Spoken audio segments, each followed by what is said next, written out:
reporting from the South China Sea, where the sun is setting, casting a picturesque canvas of orange, gold, and crimson hues. In this stunning vista, the calm waters reflect the grand spectacle, providing a serene backdrop for a myriad of fishing boats scattered across the horizon. Their weather-beaten exteriors are the embodiment of the relentless battle the fishermen have with Mother Nature.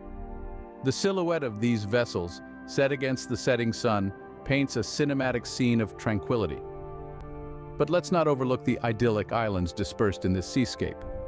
With lush green foliage and untouched beaches, they stand as vigilant sentinels amidst the sea. These islands, home to diverse wildlife, provide sustenance to the communities that dwell within them. However, all is not calm in this maritime paradise. Territorial disputes have disrupted the serenity of the landscape. Fishermen, once peaceful, now bear the brunt of the uncertainty, their faces etched with worry. The islands, once tranquil havens, are being stripped of their serenity by the harsh reality of encroaching conflict. The situation has escalated to alarming diplomatic tensions. The once open channels of communication are now filled with stony silence or fiery accusations. Peaceful dialogue has been replaced by a high-stakes game of power and influence. The threat of conflict looms much like a dark storm cloud. The tension is palpable, radiating its influence onto neighboring nations, affecting not only the military and naval vessels strategically positioned in these waters, but also the daily lives of citizens. To put this into perspective, let's consider the significant impacts on the travel industry in the Philippines, heavily reliant on the charm of these islands and the peace they symbolize. As tourists choose safer destinations, the potential loss of livelihood for those in the industry could have a devastating ripple effect on the economy.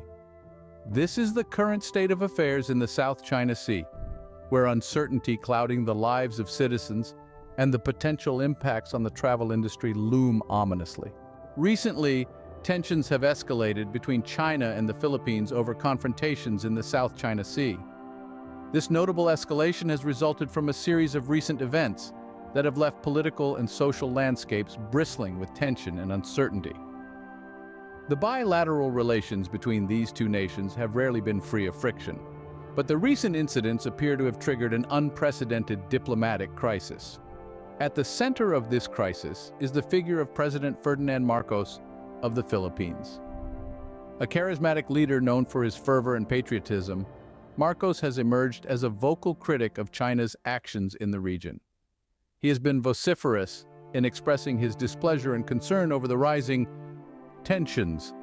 The president, in a statement issued recently, has vowed to respond with proportionate measures after Filipino soldiers were injured and vessels damaged in confrontations. The incident that seems to be the tipping point occurred near the disputed Second Thomas Shoal.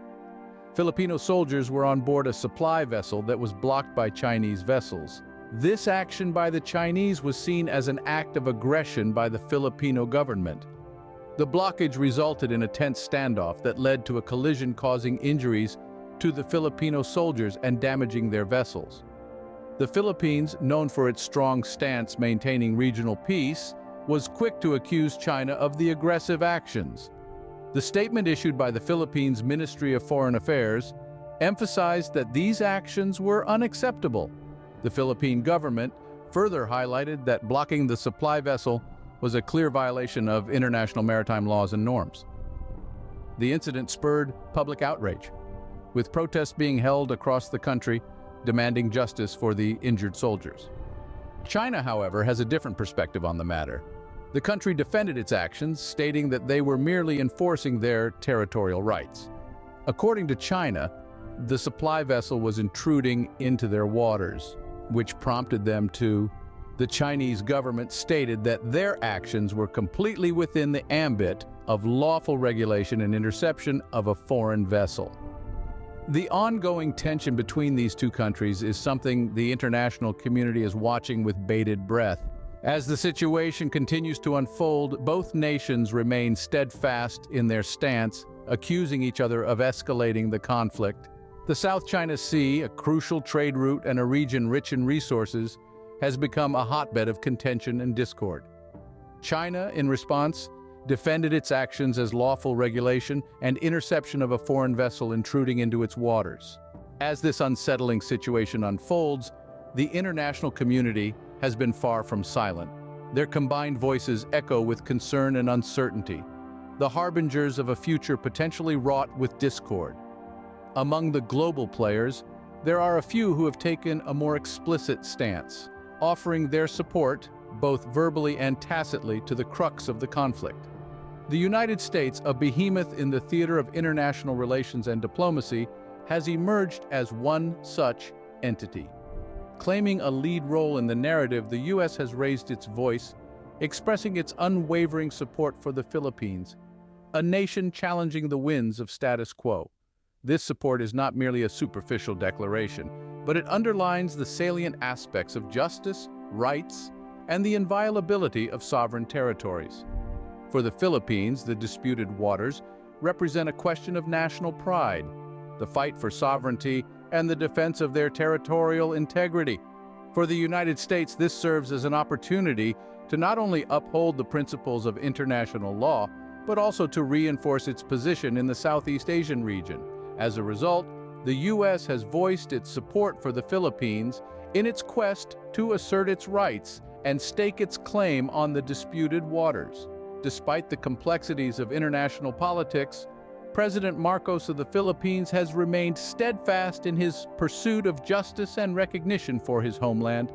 He is set to visit the heart of American power, Washington, D.C., in a mission to fortify the already strong ties his nation shares with the United States. The objective of this diplomatic endeavor is not only to cement their alliance, but to present a united front against any potential aggressors. These events stand as a testament to the evolving nature of international relations, where alliances shift, borders blur, and the balance of power is constantly recalibrated. Amid the political tension, the United States and the Philippines share a common thread of democracy and a mutual respect for a rules-based order. Principles they hope will guide them through the murky waters of conflict. The trip to Washington, D.C. is more than a diplomatic visit. It is a powerful, symbolic gesture of unity that underscores the strength of their alliance. The discussions to take place, the agreements to be signed, are all aimed at strengthening the military and diplomatic ties between these two nations. This visit comes at a time of increasing concern about a potential conflict with China, a looming cloud that adds a sense of urgency and gravity to the proceedings. President Marcos is even set to visit Washington, D.C., to strengthen military and diplomatic ties with the U.S. amid concerns of potential conflict with China. The international community watches with bated breath as this chess game of global politics continues to play out, shaping the course of our shared future. But what does this mean for the average citizen in the Philippines? It's a question that reverberates in the minds of the millions who call this archipelago home. From the bustling cities of Manila and Cebu to the remote rural provinces, the uncertainty is felt by all. It has been the topic of conversation at the dining table, in schools, and in workplaces, a weight of concern shared by every individual.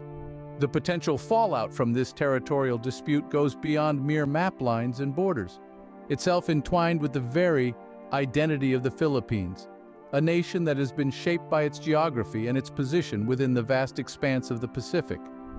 A nation that has weathered colonialism, independence struggles, and now finds itself at the center of an issue tinged with international implications. And what of those planning to travel to or within the region? Tourists, adventurers, businessmen, all carry the question in their hearts. Is it safe? Is it advisable? The Philippines, known for its unrivaled natural beauty, its welcoming people, and rich cultural heritage, finds itself under a shroud of doubt, teetering on the edge of the unknown. The magnitude of this is palpable. It's not just a matter of passports and visas or flights and accommodations. It's about shared histories and future alliances, about the global interconnectedness that we so often take for granted. Economically, the Philippines could see significant effects. Trade routes could be disrupted, potentially affecting the prices of goods, and consequently, the cost of living. The tourism industry could see a decline in numbers, a crushing blow to a sector that has been a significant contributor to the country's the warm smiles and open arms of the locals, may be overshadowed by the looming question: what happens next? In the realm of politics, the stakes are even higher. National pride, sovereignty, diplomatic relations, they're all in the balance. The dispute could strain relationships with neighboring countries and potentially with the rest of the world. It's a delicate dance, one that requires the utmost tact and diplomacy. The everyday lives of people in the Philippines could be irreversibly changed. The fisherman relies on the disputed waters for his daily catch, the business owner who trades with neighboring countries, the student who dreams of studying abroad. All their lives could be affected. The potential impact of this territorial dispute could be far-reaching. It could affect not just political relations, but also trade, tourism, and the everyday lives of people in the Philippines. As we consider the potential impact on the Philippines, we must delve deeper into the intricate facets of international relations and the broader global context. The geographical and strategic importance of the Philippines in the South China Sea cannot be overstated. Its rich natural resources and strategic location make it a hotspot for international attention. The world, akin to a fully alert sentinel, observes this situation with meticulous detail. How could it not when the Philippines stands as a significant chess piece on the global board? It is a scenario riddled with complexity, with different nations having various stakes involved, each one keen to safeguard their own interests. Countries around the globe acknowledge the criticality of any conflict that might arise in the South China Sea. Every nation, be it a superpower, a developing country, or a small island, understands the rippling effects of such a conflict. Conflict in this region isn't just a local issue, it's a global concern. Every dispute, every altercation that takes place in the South China Sea sends a wave of uneasiness across the political landscape. These concerns aren't merely based on territorial disputes, but also about the trade routes that pass through these waters. The South China Sea is a crucial maritime crossroads, a significant gateway for global trade. Any disruption here could potentially impact the global economy, and no country, regardless of its economic stability, would be immune to such a shock. The specter of a potential Third World War looms ominously, casting a dark shadow over the entire globe. It is a shadow that brings with it anxieties about global stability and security. The South China Sea is not just any ordinary sea. It is now a potential trigger for a global catastrophe. The potential impact on the Philippines, from a socio-economic perspective, is immeasurable. It could mean a drastic change in the dynamics, which could lead to the reshaping of alliances and loyalties. The Philippines, with its rich history and vibrant culture, could be thrust into the epicenter of a geopolitical storm, possibly altering its destiny forever. Consider also the environmental implications of potential conflicts in the region. The South China Sea is home to rich biodiversity underwater that could be devastated by military activities. The destruction could have irreversible consequences for the ecosystems and species that call this region home. In the prevailing geopolitical climate, the world is rife with whispers of war and destruction, with the South China Sea often mentioned as a potential flashpoint. Each country holds its breath, awaiting what the future holds, as concerns about how the disputes could affect global stability and security grow. The world is watching, hoping for peaceful resolutions, but preparing for the worst. The specter of a potential Third World War looms, with concerns about how the disputes could affect global stability and security. In conclusion, the territorial dispute in the South China Sea is not simply about asserting authority over a vast expanse of water. It is a complex tapestry of historical claims, political motivations, economic considerations, and strategic interests. It is a dispute that transcends the traditional boundaries of land and sea, extending into the very heart of human lives and their ways of existence. This issue is not only about lines drawn on a map or markers set up on the water. It's not just about the ships that cross these contested waters and the aircraft that pass over its airspace. It's not merely about oil and gas reserves or fishing rights and mineral resources. It's about people, fishermen, traders, seafarers, and coastal communities whose lives and livelihoods are intrinsically tied to this contested maritime domain. It's about their dreams, their fears, their hopes, and their future. The dispute, moreover, extends far beyond the shores of the South China Sea. It's about the potential impact on global travel and regional connectivity. It's about the potential disruption of international trade routes that carry billions of dollars worth of goods every day. It's about the potential threat to freedom of navigation and overflight, principles that are fundamental to the functioning of our interconnected world. The China Sea dispute is also about international relations. It's about the relationships between the claimant states and their neighbors. It's about the strategic rivalry between the global powers. It's about the dynamics of power, influence, and negotiation in the international arena. It's about the delicate balance between cooperation and confrontation, between dialogue and discord. However, the dispute is not just about conflict. It's also about the potential for peace and cooperation. It's about the opportunities for joint resource management, for confidence-building measures, for diplomatic and for conflict resolution. It's about the role of regional organizations like the Association of Southeast Asian Nations, ASEAN, in fostering stability and promoting peace. Furthermore, the South China Sea dispute is about the international community. It's about how the world watches, reacts, and intervenes in this ongoing conflict. It's about how international law, norms, and principles are upheld or challenged. It's about the role of the United Nations, international courts, and other multilateral institutions in settling disputes and promoting international peace and security. And it's about the role of the international community in preventing conflict and promoting peace. As we continue to monitor this situation, we are reminded of the importance of diplomacy, dialogue, and international cooperation. These elements are all the more prominent when tensions rise and conflicts start to brew, like the ones we are presently observing. We find ourselves turning to the South China Sea, a body of water, serene and silent. A vast expanse that has recently become the center of attention in the global political landscape. It is here, nestled between the coasts of numerous Asian countries, where the sun dips and fades every evening, casting an orange glow over the restless waters stirred by geopolitical disputes. Tensions have burgeoned between various nations. The threads of diplomacy are stretched thin, yet they persist, weaving an intricate tapestry of dialogue that is at once both fragile and resilient.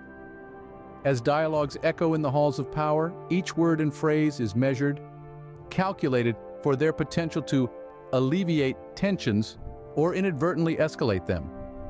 International cooperation is hence vital. It is the beacon that guides nations through these murky international waters, the compass that keeps us oriented towards peace. It is a shared responsibility, a call to set aside differences and engage in the shared pursuit of global harmony. It is a delicate dance, one that demands patience, tact, and an unwavering commitment to peace. Each country involved has its distinct cultural, political, and economic motivations, factors that make the path to a resolution complex and fraught with challenges. Yet it is a path that must be taken, a journey toward a peaceful resolution that the world watches with bated breath. In the heart of the South China Sea, the Philippines is a country with a rich history and even richer culture. Its citizens watch the turmoil with apprehension, their lives directly impacted by the swell of international politics.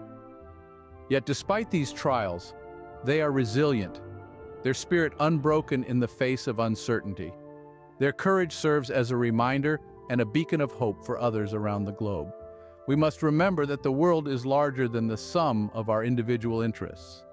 And at the end of the day, we are all citizens of the world. The peace we seek in the South China Sea is not only for the Philippines, but for the world. It is for a planet that yearns for tranquility to triumph over turmoil, for dialogue to hold sway over discord, for the dawn of peace to break over the horizon of conflict. As the sun sets over the South China Sea, let us hope for a peaceful resolution to these disputes, for the sake of the citizens of the Philippines and the world. The fading light of the setting sun is a reminder of the urgency of this hope, a symbol of the day's end and the promise of a new dawn.